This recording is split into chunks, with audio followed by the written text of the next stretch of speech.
The sun was pouring down on our little street that afternoon, the kind of warm light that makes everything look softer than it really is. I stood by the front gate with a cup of tea in my hand, enjoying a rare moment of quiet before heading to work. Helen, my neighbor across the street, came out carrying a basket of laundry. She's always been chatty, the type who notices everything and forgets nothing. I thought we were just going to talk about the usual, her roses, my dog, the latest gossip. She smiled, squinting against the sunlight, and said casually, "Maya, could you send me your dog trainer's number? I asked Ethan last week, but he never sent it." For a second, I didn't even register what she said. My brain just froze, like someone had pressed pause. Dog trainer? My fingers tightened around the cup, and I felt the heat sting my skin, but I didn't move.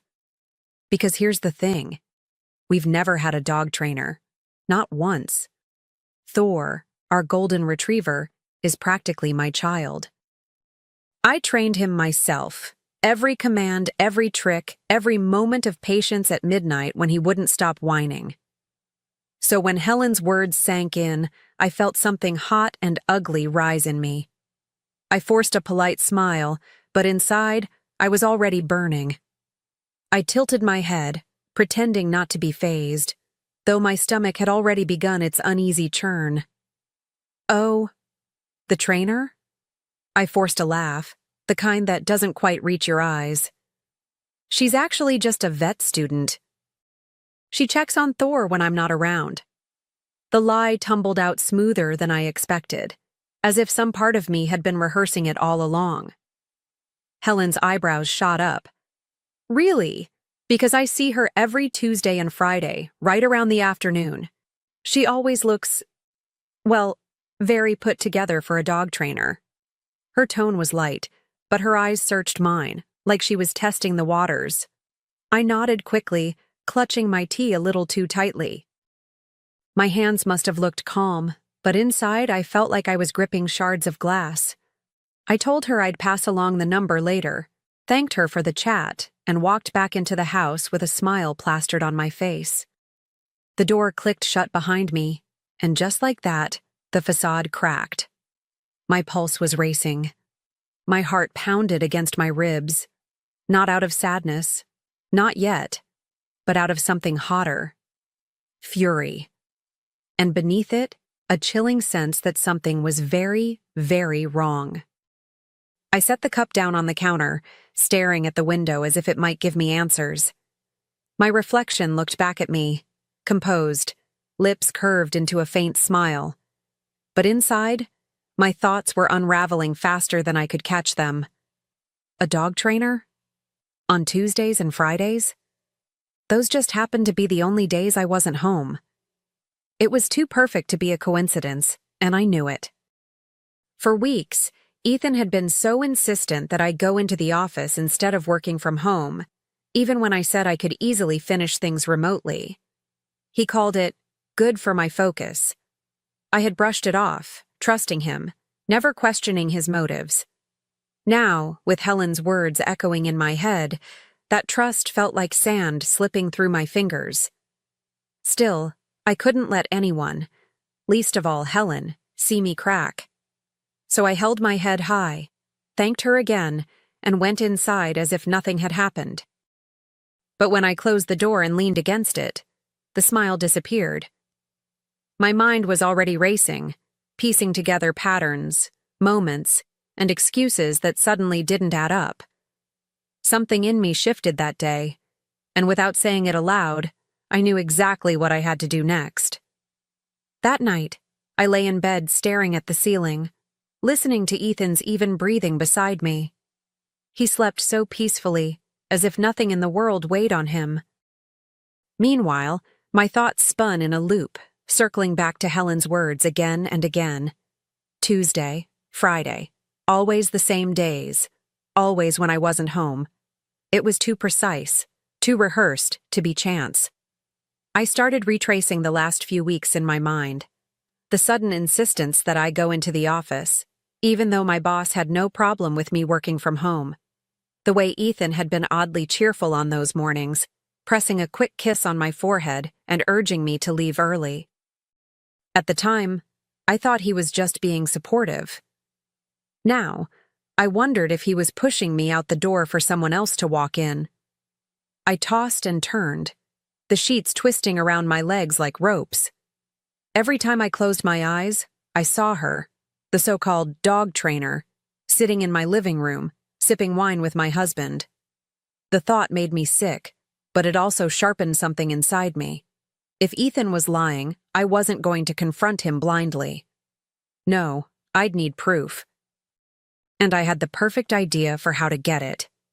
The next morning, I paid closer attention. As I sipped my coffee, Ethan leaned against the doorway, tie half done, and casually suggested, "Maybe you should head in early today, get a head start." His voice was too sweet, too eager, and for the first time, I didn't just nod along.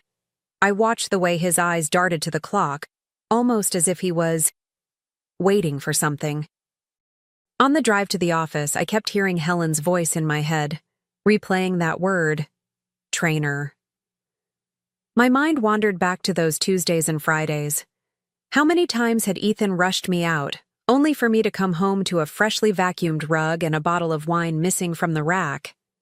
I'd chalked it up to him treating himself, but now I wasn't so sure. By lunchtime, I was restless, tapping my pen against the desk until my coworkers shot me annoyed glances. I couldn't shake the image of that unknown car parked out front. If someone really was visiting him, then I needed to catch them. And if Ethan thought I'd keep playing the naive wife who smiled and swallowed lies, well, he was about to learn just how wrong he was. That evening, while Ethan chatted aimlessly about his day, I watched him instead of listening. The way he guarded his phone, turning the screen away when messages popped up, was different now. He laughed a little too hard at his own jokes, as if he were already living in another world, one I wasn't invited to. My gut twisted tighter with every glance he avoided. When I asked how his trainer search was going, he waved it off. "Don't worry about it, babe. I've got it handled." His tone was casual, but his jaw was stiff, his hand gripping his glass like he needed the wine more than air. I nodded, murmured something supportive, but inside I was screaming. He thought I was blind. He thought I was too comfortable, too trusting to notice. That night, I sat by the window long after he'd fallen asleep again. The street was quiet, the moon casting shadows across the pavement. Tuesday and Friday, like clockwork. I felt the fire inside me grow, but I smothered it beneath a calm resolve. I wouldn't accuse. Not yet. If Ethan had turned our home into a stage for betrayal, then I would be the one to write the ending. And soon, very soon, I'd be ready to walk back through that door at just the right moment. Friday morning arrived, and Ethan was unusually chipper, humming as he buttoned his shirt. He kissed my cheek with a little too much relief when I told him I'd be working late at the office. "Don't wait up," I said lightly, hiding the fact that my suitcase was already in the trunk of my car. He didn't notice the way my hand trembled when I waved goodbye.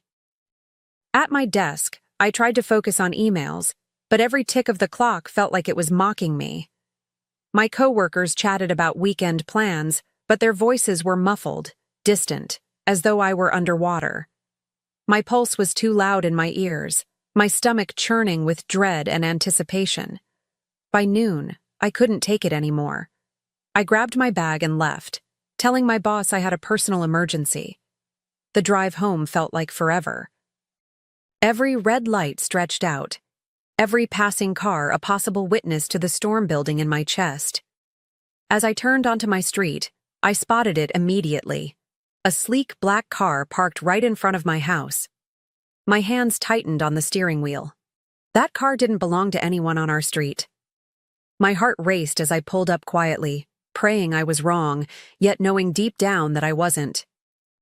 I cut the engine and just sat there for a moment, gripping the steering wheel until my knuckles turned white. My breath came shallow, quick. Part of me wanted to back out, to drive anywhere else and pretend I hadn't seen that car. But another part, the part that had been quietly collecting the pieces all week, knew this was the moment I had been waiting for. I slipped my heels off, my bare feet silent against the pavement as I made my way up the driveway. The house looked so normal from the outside, curtains swaying gently in the summer breeze. But when I touched the doorknob, I felt a weight pressing on my chest, heavier than the August heat. My hand shook, but I forced it steady. If there was truth to Helen's words, I needed to see it with my own eyes.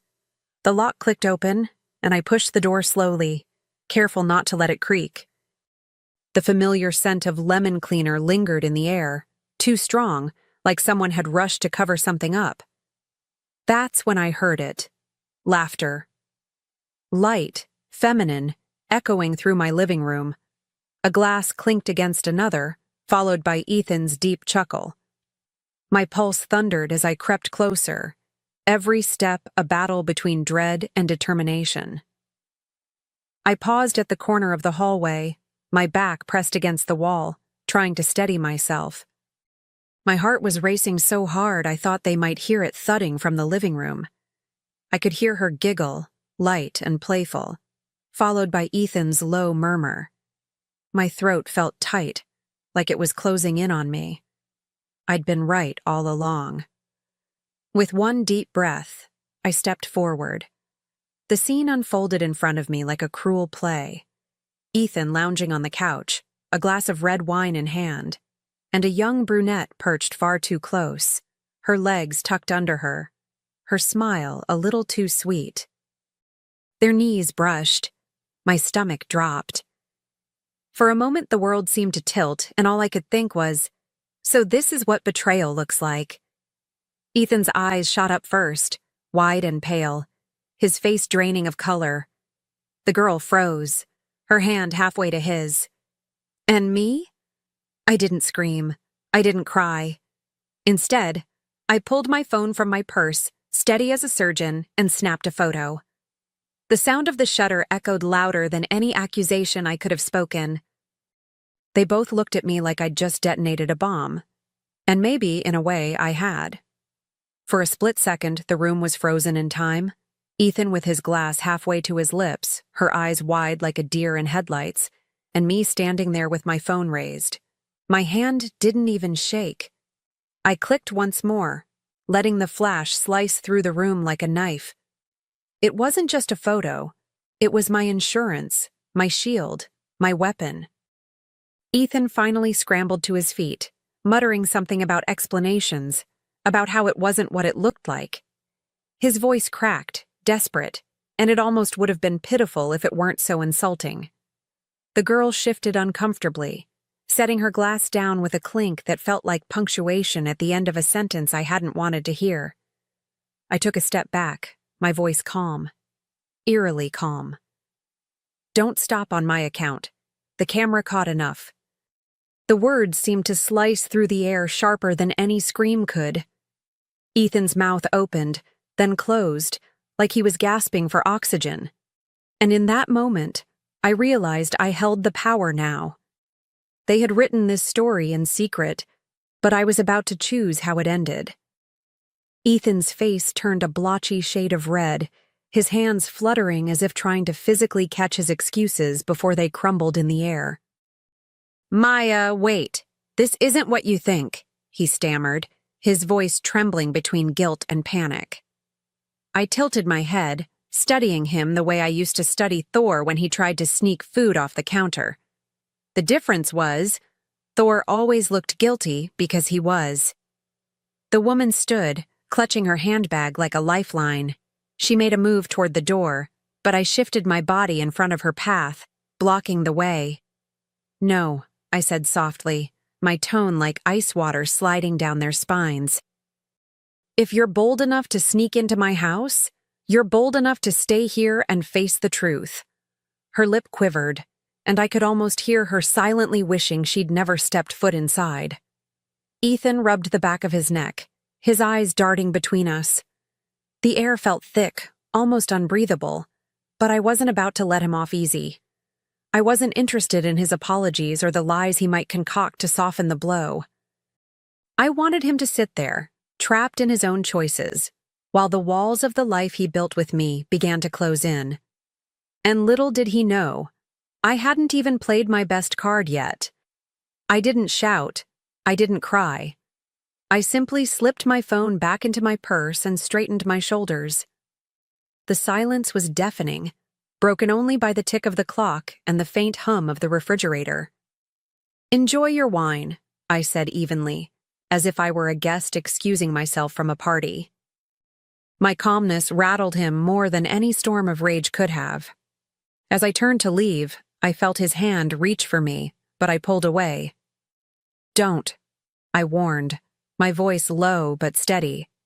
"You've had your fun. Now you can live with it." He froze, his mouth opening to argue, but no sound came out. She stood behind him, eyes glossy, fingers twisting around her necklace, clearly realizing she wasn't just a secret anymore. She was evidence. I walked out the door, the evening sun hitting my face like a spotlight. My hands were trembling again, but this time, it wasn't from fear. It was from anticipation. I already knew what I had to do. And when the sun went down that night, Ethan would see exactly what it feels like to be blindsided. That night, I didn't raise my voice. I didn't even bother with questions, because the answers no longer mattered. While Ethan sat at the table, pretending to scroll through his phone, I placed a manila envelope in front of him. He looked at it, confused, until I slid it closer. The divorce papers, crisp and undeniable, stared back at him. He blinked, his mouth parting like he was about to laugh, or cry, or beg. "Maya, wait. You don't understand." I finally let my eyes meet his, but there was no softness left in me, no space for excuses. "I understand perfectly," I whispered, steadying my voice. "I trained Thor. You trained me never to trust you again." The silence that followed was thicker than any argument. Later, I sat at the edge of the bed, my suitcase open beside me, folding clothes with a calm I didn't recognize as my own. Thor curled up at my feet, resting his head on my knee, as if he already knew we were leaving. My phone buzzed with new messages, Ethan's family, his friends, all seeing the photos I had sent. I didn't even need to open them to know the storm that was brewing. But the real question was, what kind of life was I about to step into now? The fallout was swift. By the next morning, Ethan's phone wouldn't stop buzzing, but I didn't care to answer for him anymore. His sister's voice echoed through the hallway, sharp and furious, while his mother's texts poured in, filled with disappointment and disbelief. For once, they weren't questioning me. They were questioning him. The man who had always hidden behind charm and easy smiles suddenly had nowhere to hide. Thor and I slipped out quietly that weekend, leaving behind the house that no longer felt like home. I took what was mine, the things I had bought, the memories worth saving, and of course, my loyal dog who followed me without hesitation. The silence in my new apartment was different from the one I'd felt in our house. It wasn't heavy with suspicion. It was clean, calm, almost liberating. I spent my days working from the small desk by the window, the sunlight spilling across my laptop, Thor snoring softly at my feet. My evenings were my own again. I cooked what I wanted, watched the shows I loved, and learned how peaceful life could be when you're no longer waiting for lies. But the strangest part wasn't the quiet. It was how quickly freedom started to feel like home. And yet, there was still one more thing I had to do before I could truly close that chapter. The following week, I put on my favorite dress. Nothing flashy, just something that made me feel like myself again. Thor's leash dangled from my wrist as we walked down the street, the late afternoon sun painting everything in amber. I could feel my neighbor's eyes on me before I even looked up. Helen stood by her gate, folding laundry, just as she had that day when everything began to unravel. She gave me a small, sympathetic nod, the kind only another woman who's seen too much can give. I smiled back, faint but certain, like a promise whispered only to myself. Thor pressed against my leg, his tail swishing gently, grounding me in the present. For the first time in weeks, my chest didn't ache. The air felt lighter, fresher, almost as though the house itself had exhaled after holding its breath too long. I turned to Helen, pausing just long enough to let the quiet stretch between us. "No more trainers," I said softly, almost amused by my own words. "Just us." She tilted her head, as if she understood everything without me having to explain a single detail.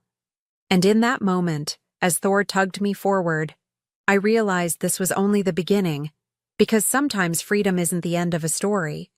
It's the spark that ignites a brand new one.